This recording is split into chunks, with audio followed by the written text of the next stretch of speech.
Discussing Escape from Tarkov in 2025 is an interesting concept.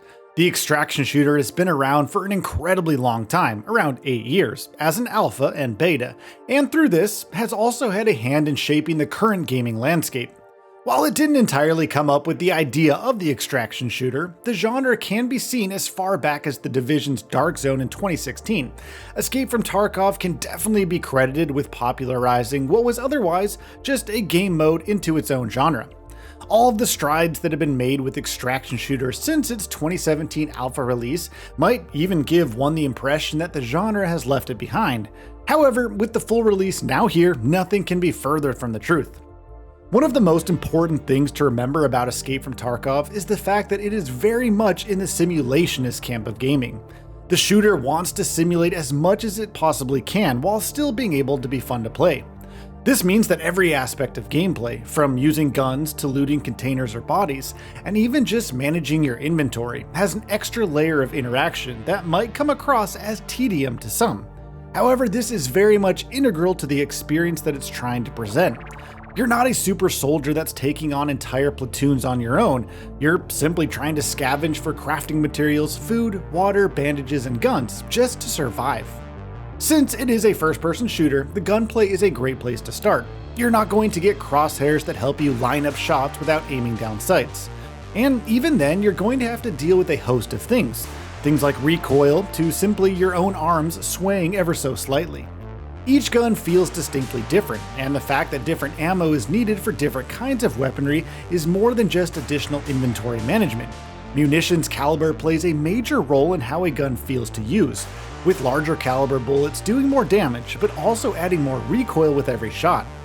A number of different gameplay systems tie into how the gunplay feels as well. Durability, for instance, is a major consideration.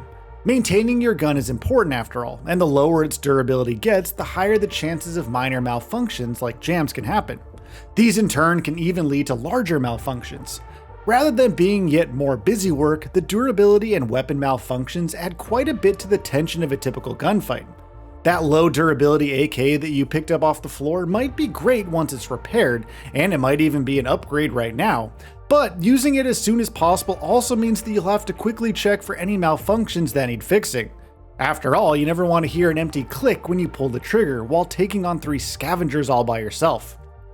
Escape from Tarkov also has some elements of survival, inspired by titles like Rust, where hunger, thirst, and even your own health is an important factor. All of these systems can also tie into the gunplay, since going hungry or thirsty for too long will start to affect your vision, making aiming more difficult.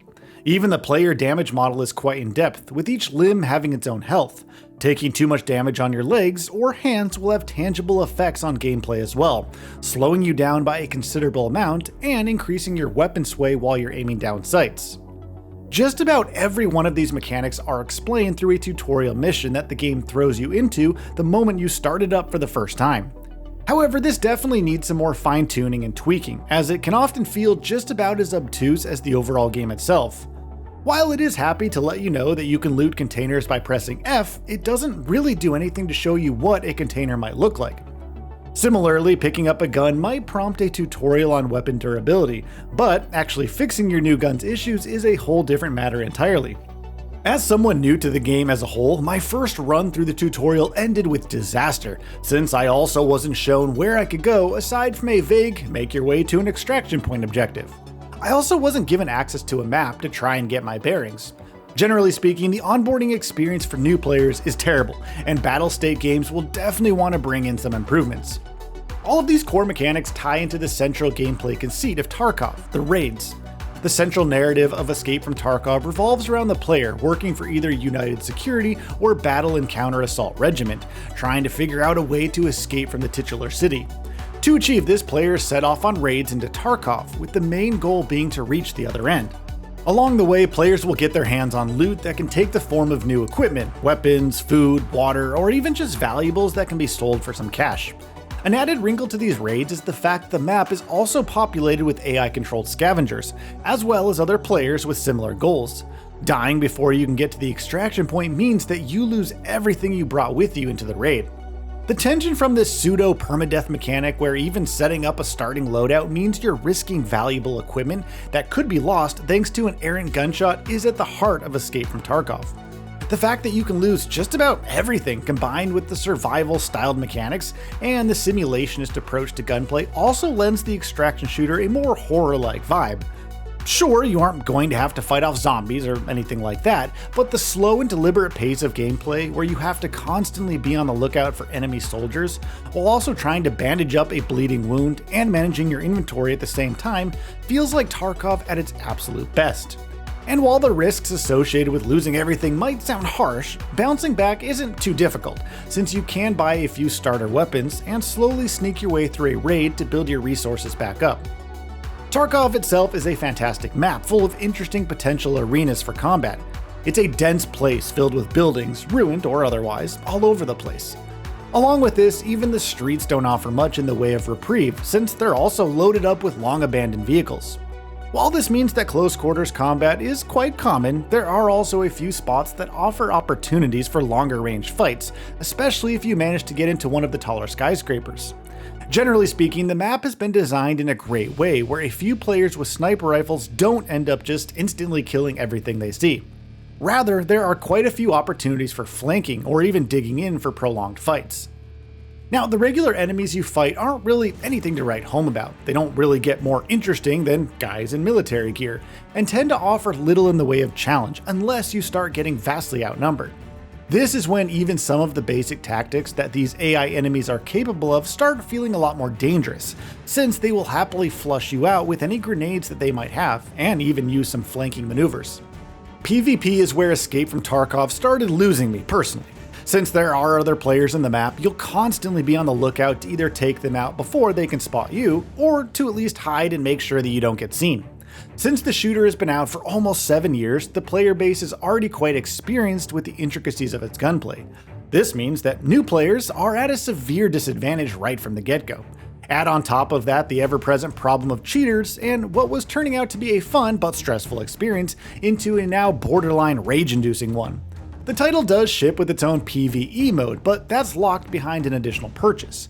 To players who might not be entirely into taking on other players in high-stakes games like this, the best way to experience Escape from Tarkov turns out to be a community-made mod called Single Player Tarkov. As its name might imply, Single Player Tarkov, or SPT, takes away PvP from the gameplay equation. Rather, it simulates other players with some competent AI, making them slightly smarter than the typical NPC enemies that you are bound to have encountered throughout this game. It wouldn't really exist without the core game itself, since it essentially builds on the foundations that have already been laid down by developer Battlestate Games.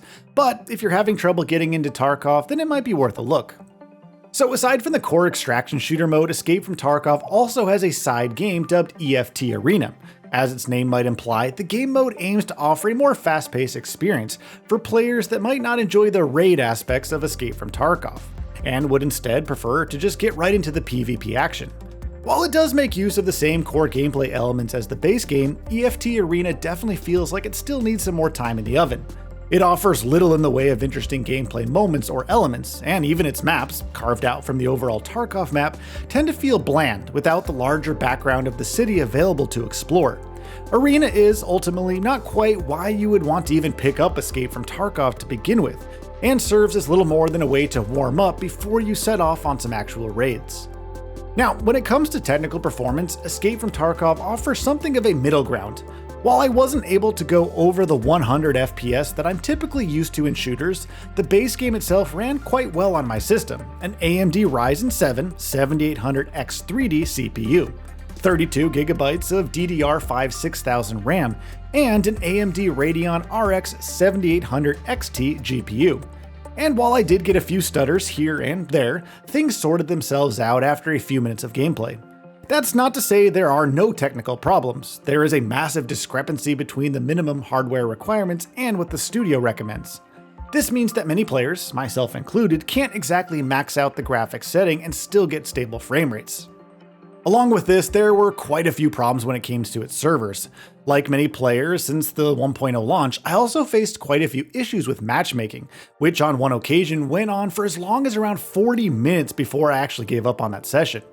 The visuals are great as well, and really sells you on the devastation that the city of Tarkov has faced. The biggest things holding the title back, for the time being at least, are its server issues. Escape from Tarkov is an excellent game that feels like it might be let down due to the fact that it revolves around online PvPvE gameplay against other players. Sure, the PvP can feel great at times, but I do believe that until the server issues and presence of hackers and cheaters get sorted out, it remains a major downside of the shooter. This, along with the fact that the tutorial is quite confusing on its own, means that Escape from Tarkov can be an incredibly difficult game to get into, especially for players who are new to the game. However, this doesn't mean that there aren't any redeeming factors. The core gameplay and minute-to-minute tension is essentially unmatched compared to anything in the market right now. While there are plenty of great extraction shooters out there, Escape from Tarkov offers an incredibly unique experience, thanks to how well all of its mechanics work in tandem to create a tense but rewarding gameplay experience. So, what are your thoughts on this? Go ahead and share them in the comments below. And if you like this video, please subscribe to the channel and enable all notifications by clicking the bell icon to get new video updates. We upload every day and would really appreciate your support. Thanks for watching.